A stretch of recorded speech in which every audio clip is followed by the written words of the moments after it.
আসসালামু আলাইকুম রহমতুল্লাহ। রেজাল্ট কবে হবে স্যার, রেজাল্ট কবে হবে? প্রতিদিনই প্রায় এই কথা শুনতে হচ্ছে, মেসেজ আসতেছে, অনেকে ফোনও করতেছেন যে কবে রেজাল্ট হবে। আসলে আমরা যারা ক্যাট কোচিংয়ের সাথে যুক্ত কিংবা ক্যাট কোচিং ভর্তি কার্যক্রমের সাথে অনেক দিন ধরেই আছি, তারা মোটামুটি আমরা সবাই জানি কখন রেজাল্ট হবে বা হওয়া উচিত, কখন ভর্তি পরীক্ষা হবে, রিটেনের রেজাল্ট কবে হবে, ভাইবার রেজাল্ট কবে হবে, এগুলো আমরা সবই জানি। আসলে স্বাভাবিক নিয়ম অনুযায়ী কিন্তু রেজাল্ট দেওয়ার সময় হয়েছে, অর্থাৎ রেগুলার যে টাইমটা সেই অনুযায়ী কিন্তু রেজাল্ট দেওয়ার সময় হয়েছে। কিন্তু কেন দেরি হচ্ছে এই বিষয়টা অনেকে হয়তো বুঝতেছেন, আবার অনেকে বুঝতেছেন না। এখানে কেন দেরি হচ্ছে, দেরি হওয়ার কারণটা কি, বিভিন্নজন বিভিন্ন কথা বললেও মূল কথা যেটা সেটা হচ্ছে আসলে রেজাল্ট দিলেই কি হয়ে যাবে? রেজাল্ট দেওয়ার পরে যারা চান্স পাবে চূড়ান্তভাবে তাদের ভর্তি হতে হবে, এই জন্য একটা সময় লাগে, সেটা 1 সপ্তাহ হোক বা 10 দিন, 2 সপ্তাহ হোক, এরকম একটা সময় দেওয়া হয়, এর মধ্যে ভর্তি হতে হয়। এরপরে তাদের চূড়ান্ত যে জয়নিংয়ের ডেট এটা খুব দ্রুতই কিন্তু দিয়ে দেয়, সাধারণত দিয়ে দেয়, যে ফাইনাল রেজাল্ট হওয়ার পরে সাধারণত দেখা যায় 2 সপ্তাহ পরে, কিংবা অনেক সময় বিভিন্ন পরিস্থিতির কারণে সময়টা একটু কম বেশি হয়, এরপরে জয়নিংটা হয়ে যায়। এবং স্বাভাবিকভাবে যে জয়নিংটা হয় সেটাও সাধারণত মার্চ মাসের শেষের দিকে, সাধারণত যেটা স্বাভাবিকভাবে হয়ে আসছে মার্চ মাসের শেষের দিকে জয়নিংটা হয়ে যায়। কিন্তু এবছর চূড়ান্ত ফলাফল কেন এখনও দিচ্ছে না?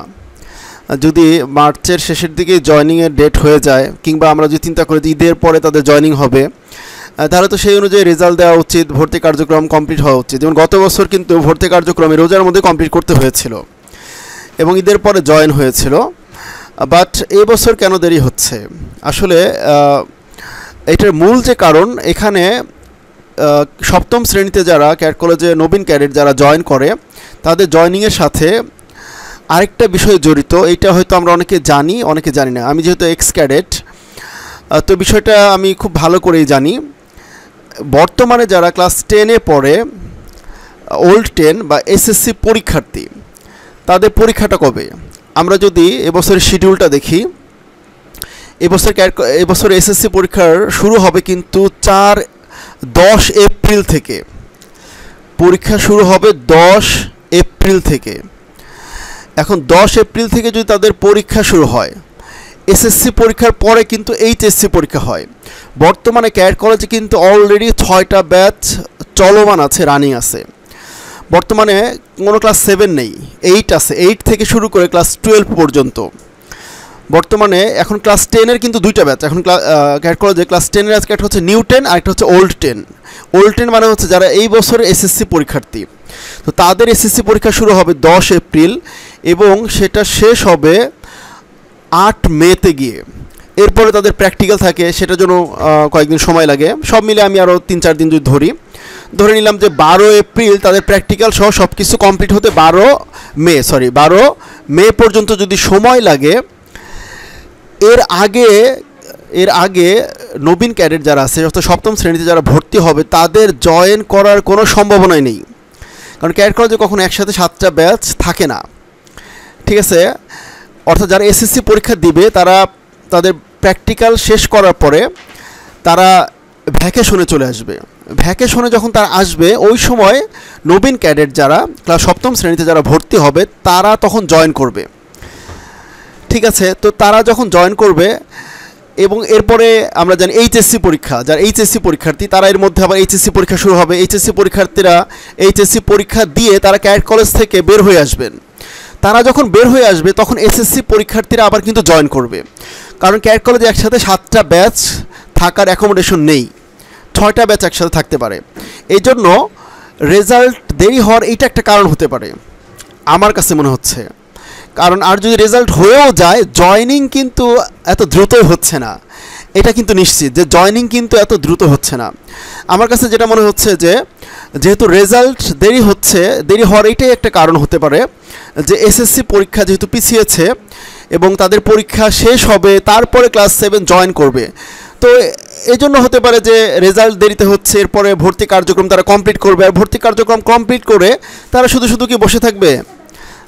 তো তাদের তো জয়েন করতে হবে। এই জন্য যেহেতু জয়েনিংয়ের বিষয়টা একটু দেরিতে হচ্ছে, এই জন্য হয়তো বা রেজাল্টটাও দেরিতে হচ্ছে বলে আমার মনে হয়। আর রেজাল্ট অনেক সময় আমরা বিভিন্ন ওয়েবসাইটে রেজাল্ট খুঁজতে থাকি বা খুঁজি। আসলে ক্যাট কলেজের যে ওয়েবসাইট, যেটা আপনার স্ক্রিনে দেখতে পাচ্ছেন, এই ওয়েবসাইট ছাড়া আর কোনো ওয়েবসাইটে কিন্তু রেজাল্ট দেওয়া হবে না। আপনারা জাস্ট catcollege.army.mil.bd, এটাকে একটা সার্কুলার দেওয়া থাকে এই ওয়েবসাইটটা। এই ওয়েবসাইটে ঢুকবেন, ঢুকে আপনার নোটিশ বোর্ডে আসবেন। এখানে আসলে কিন্তু যদি রেজাল্ট দেওয়া হয়, আপনি এখান থেকে সেই রেজাল্টটা পেয়ে যাবেন। তো এই নোটিশ বোর্ডে লাস্ট যে আপডেট আমরা দেখতে পাচ্ছি, লাস্ট নোটিশ, সেটা হচ্ছে viva and medical schedule for cat college admission 2025। তার আগে medical history form, written result, তার আগে অ্যাডমিশন সার্কুলার, তার আগে সিলেবাস। তো এই যে ধারাবাহিকভাবে আমরা প্রত্যেকটা বিষয় দেখতে পাচ্ছি। তো যখনই আমাদের ফলাফল হবে, ঠিক এইটার উপরে ভাইভা শিডিউলের উপরে আমরা ফাইনাল যে রেজাল্ট, এই রেজাল্টটা আমরা পেয়ে যাবো ইনশাআল্লাহ। তো এই জন্য দুশ্চিন্তার কোনো কারণ নেই। যারা সপ্তম শ্রেণীতে তোমরা আছো এবং চান্স পাবে বলেও মনে করো, তারা ইংলিশ ভার্সনে পড়াশোনা শুরু করতে পারো।